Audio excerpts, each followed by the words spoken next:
All right, hello. I thought I would do a check-in.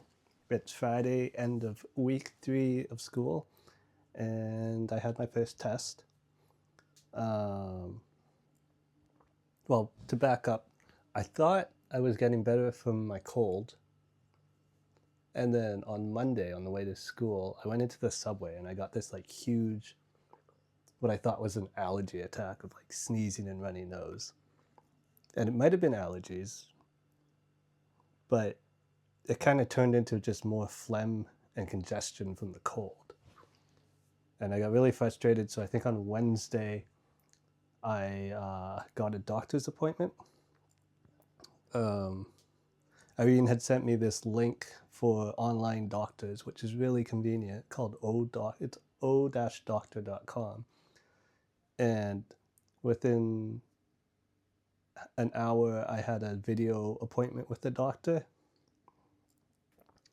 Um, and with the national health insurance, it cost 1,100 yen, which is like $10.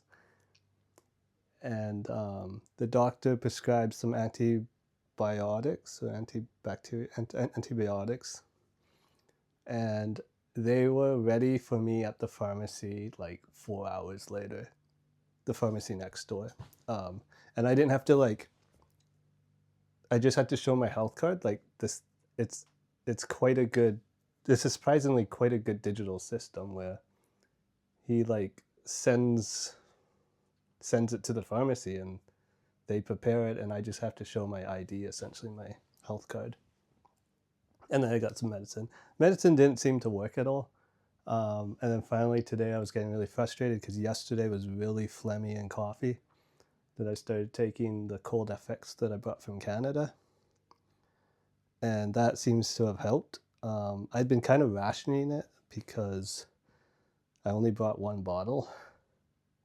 Should have just taken it from the beginning to get rid of this cold. I was looking it up. I'm surprised how well it's actually worked for me. Like it works pretty well in Canada, but I got like I got the stuff from the doctor didn't help. Before that, I went to the pharmacy and I got Parabol Golden A, which is like apparently the common cold medicine, and that helped a bit, but not nearly as much as Cold Effects. Um, I looked up Cold Effects. Apparently, it's got American ginseng in it, and it's only sold in America and Canada. But I might be able to get a cold remedy kind of product of some kind that's not got American ginseng in it, which is the main ingredient of Cold Effects, but an Asian variety of ginseng. Um, so I guess next time I get sick, I'll I'll maybe look that up. Um, so studying for the test last night was a bit off, and during the test I kind of had a brain fart, and I'd like to think that it was because of the cold, but I don't know. Um, it was a thing where there's maybe 20 grammar points that we had learned in the last 3 weeks, and I couldn't remember essentially how to conjugate a lot of the verbs. Um, I'd kind of known about all these rules beforehand in passing, but I hadn't really properly studied them. And when I was reviewing them, I was like, oh yeah, this is conjugated like, yeah, this is like this is like this is like this. But then on the test, I was just like, I don't know. Is it this way or that way? Is it this way or that way? Um, I ended up being mostly right, actually. The test actually went much better than I thought. Um, the questions I got wrong were not many of them had to do with the conjugation I wasn't sure about. I don't know where I put my test paper, but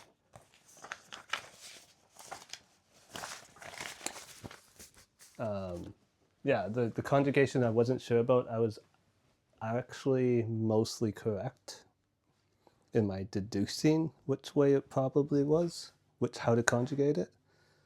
And then the parts I got wrong were just a bit silly mistakes, a bit just conjugating verbs wrong. So I was actually overall pretty pleased with how I did on the exam. The points are not weighted, or the questions are not weighted equally. So, like the first page had 12 questions, all with 1 point, and then the next page had 4 questions, each with 3 points. And so I might have got partial points, but I'm not actually sure how they'll score it. But anyway, I did well enough, and I was happy with the result. And the questions I got wrong, I was just like, oh, that was a dumb answer or a dumb mistake. I'm really curious where I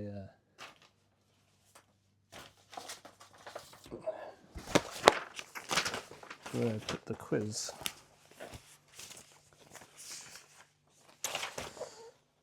I don't know where it went. So yeah, that was the first quiz. First test. I think what it really highlighted was I need to do a better job reviewing and come up with a better strategy for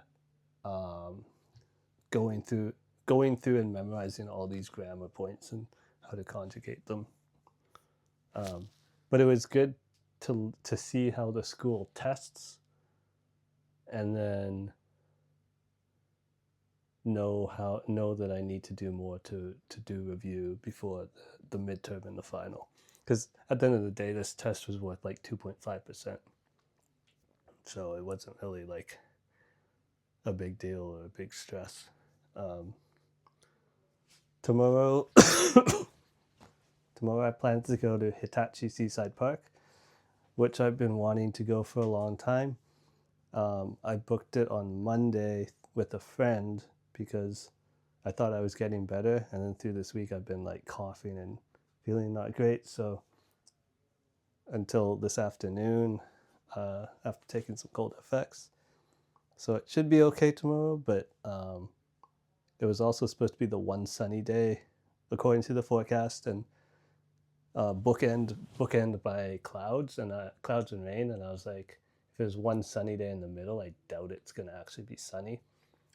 And lo and behold, I looked at the weather just now, and it looks like tomorrow's going to be all overcast, which is quite unfortunate, but that's life. At the very least, I get to go to 2 flower parks that I've wanted to go to for a long time and see see the flowers. Hopefully get some good pictures. And this is with a Japanese friend too, so hopefully speak a lot of Japanese and get some more Japanese language practice in. I've contacted my old tutor as well that I was seeing on video calls twice a week when I was in Canada, and she has fortunately agreed to continue lessons with me, and that has already helped because already as soon as she said yes, I was starting to think of, okay, how am I going to say this? How would I say what I did, this or that, in Japanese to her? And that has started to get my mind into that Japanese gear that has been elusive to me for the last month. So I'm really happy for that, though we're having some trouble with the scheduling. But if it goes ahead, that'll be really good as well. So weekend is looking good, and just hopefully I can actually get rid of this cold, because next week is Golden Week. So next weekend I'm supposed to go on a 5-day trip to Matsumoto and Toyama, and I'd really like to be 100% healthy and not phlegmy and coffee all over the place. So there's so much to do in Japan.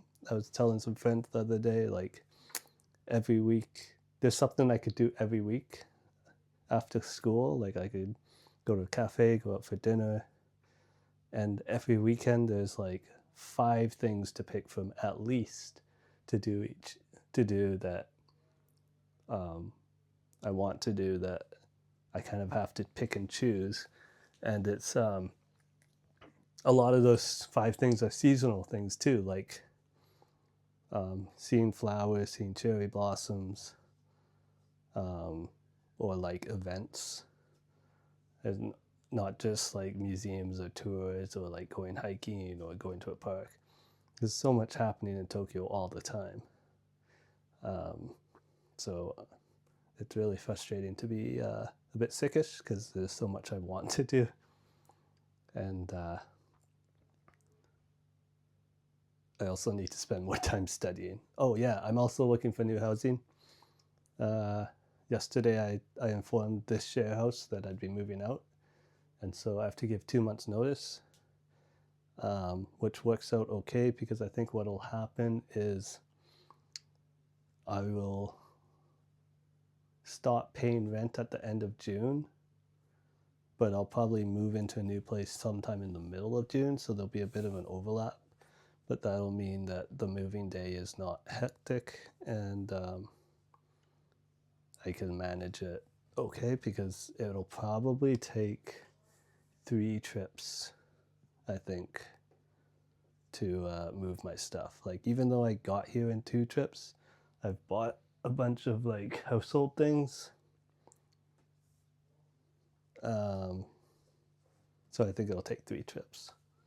So it'd be nice to have some overlap. And what my friends have helped me agree on is that I don't need to be so cheap, and I don't need to save so much money for a future year of travel if it at the expense of this year not being as fun or as enjoyable as it could be.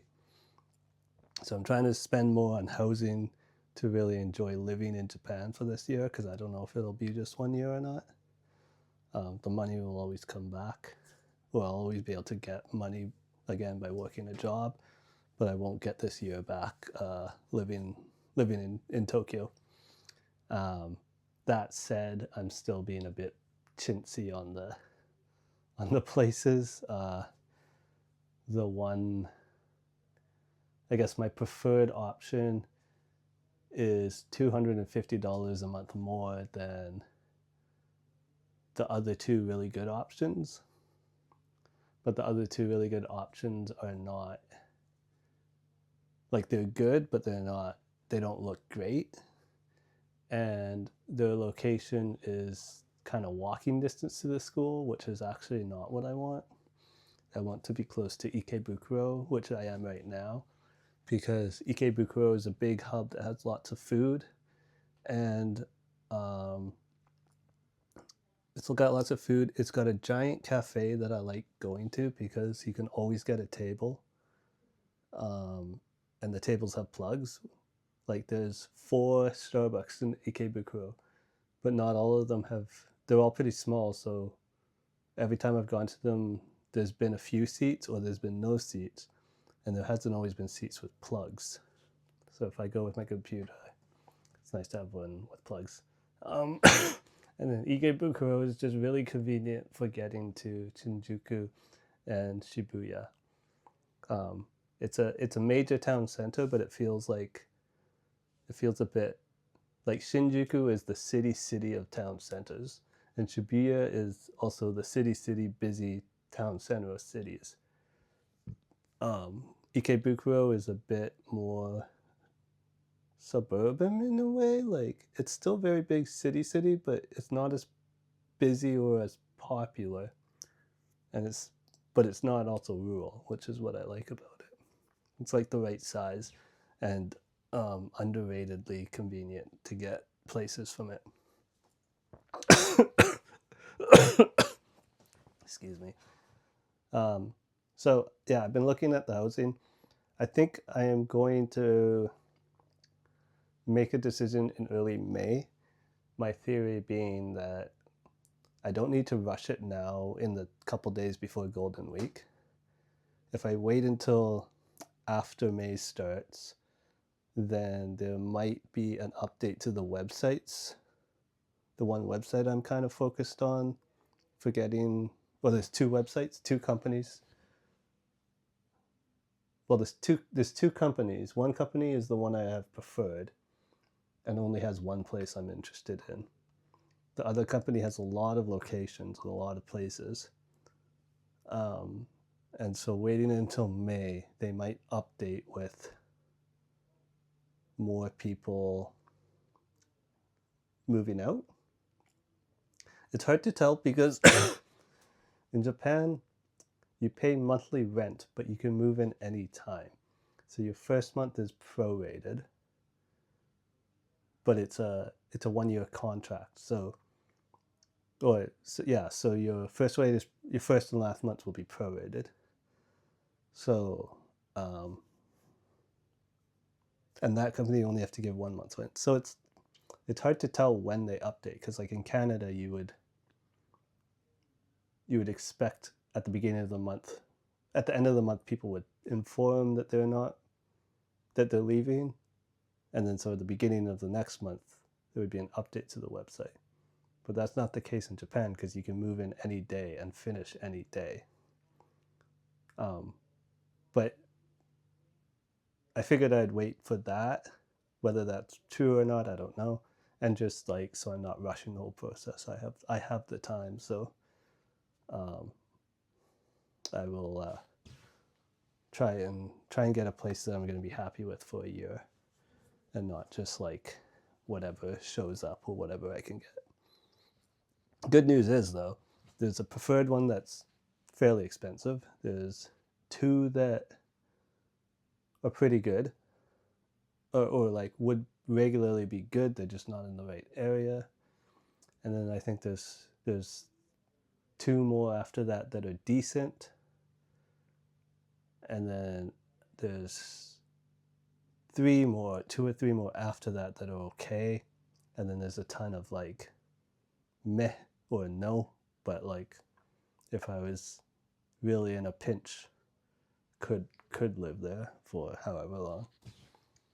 So there's a lot of options. I think there's more options than when I was looking in February, partly because there's a lot of demand in February for people looking for places, and a lot of people look in February and March and move for the beginning of April, because that's the beginning of the fiscal year or beginning of the fiscal and school year in Japan. The real estate agent I did talk to said there was generally less busy now and more options, and that does seem to be the case. It also is the case that I have raised my budget for what I'm willing to spend for the rent, which is like almost doubling what I'm spending here. So this place is actually incredibly cheap. It's just the walls are really thin, so you can like I'm sure everyone can hear me coughing in the morning, and it's really like doing there's quiet hours after 10, and doing video calls wouldn't be possible, and I don't want to do that. The kitchen's dirty, the genken's smelly. I'd like to just have my own place and decorate it and feel like, yeah, I've got a home. I've not like a transient hostel hotel kind of thing. So yeah, upping the budget has certainly helped. It's just a question of how much I'm willing to spend for the year. Because the current plan is next year to go travel backpacking for a year. Backpacking or motorbike touring, or like some kind of travel for a year, unless something magical, amazing happens in this year. That's the plan. So like the money I don't spend now, I get to spend in travel year. But I need to spend the money. I want to spend the money now to enjoy the life this year. But how much that is towards housing, I don't like housing is by far the biggest expense, so I don't want to overdo it. Um, it does help though to compare to others, like the more popular websites for foreigners, Western foreigners, typically rent probably $1,200 a month upwards.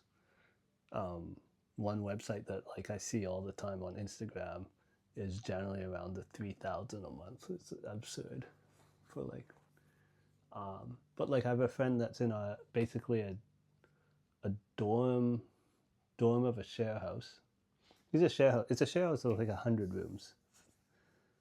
He told me which one it was, and I looked it up, and it was like, oh yeah, I looked at this before, when like in February, and it's like it's a share house with he doesn't cook, but there's 100 rooms, and I guess it's cleaned every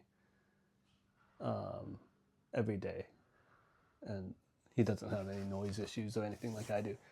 But he pays like the equivalent of what I'm looking at some of these private apartments for.